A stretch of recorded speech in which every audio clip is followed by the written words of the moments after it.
Today is the solemnity of the Sacred Heart of Jesus. The Sacred Heart of Jesus has always been very close to the hearts of Jesuits. One of our former generals, Father Pedro Arrupe, popularized this devotion to a great extent.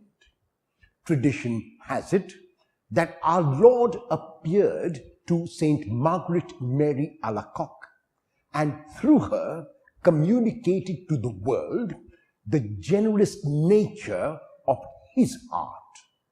Of the 12 promises that our Lord made to Margaret Mary, one is of very special significance, in which our Lord says that in his heart one will find an infinite ocean of mercy and forgiveness.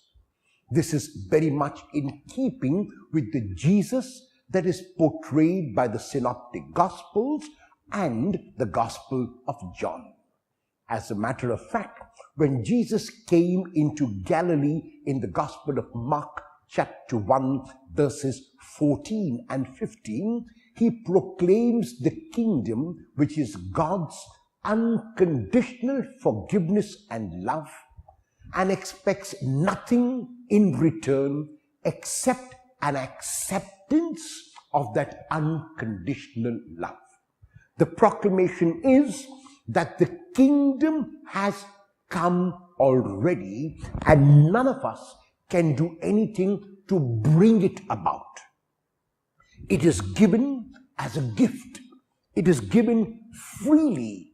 What we have to do is receive the kingdom like a child receives it, with openness and with spontaneity. This is basically the love of God made visible in Jesus. Of the many things that one could say about this solemnity, I want to pick out 3 for our reflection today. And the first is that the heart is a symbol of the entire person. So the heart of Jesus is a symbol of who Jesus is.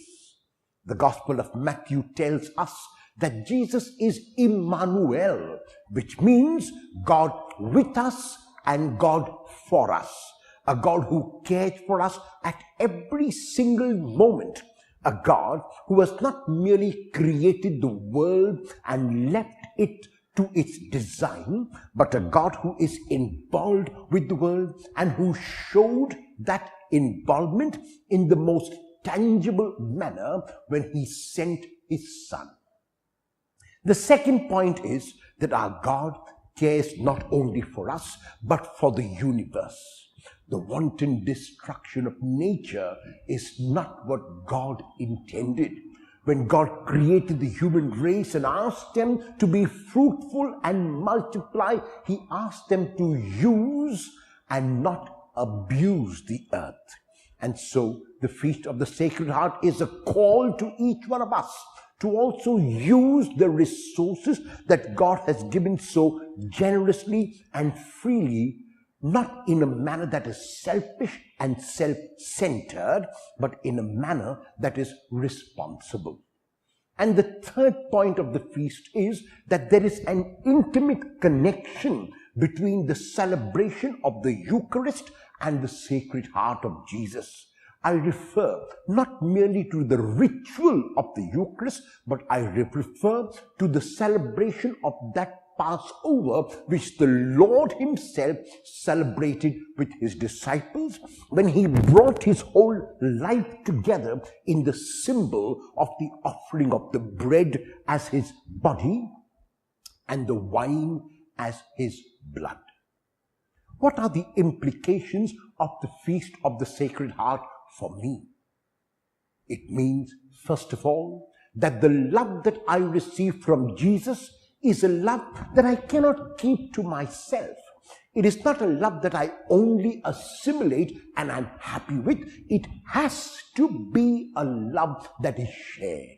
If it is really the love of God that I have in my heart, then I cannot but share it. The love of God is so bountiful, so magnanimous, that it just simply cannot be contained in an individual, and it cannot be kept inside one's heart and has to be shared. The second point is that this universe in which I live, the world in which I live, is given to every one of us in trust. God has created us as trustees to use responsibly all the beauty of His creation. If I abuse God's creation, it is because I have not understood that free gift which He gives me. And so today I make a resolution on this solemnity to use responsibly, to use sparingly, and to use as God would have used. And finally, the Eucharist that I celebrate every day must be a sacrament in which I make the Lord Himself present. Today, the Sacred Heart of Jesus will not be known by anyone unless I make the Lord present. When I love unconditionally, when I serve without expectation, when I give without counting the cost, then I celebrate the feast of the Sacred Heart of Jesus again and again, and I make not merely the Sacred Heart of Jesus visible, but I make the risen Christ visible to all.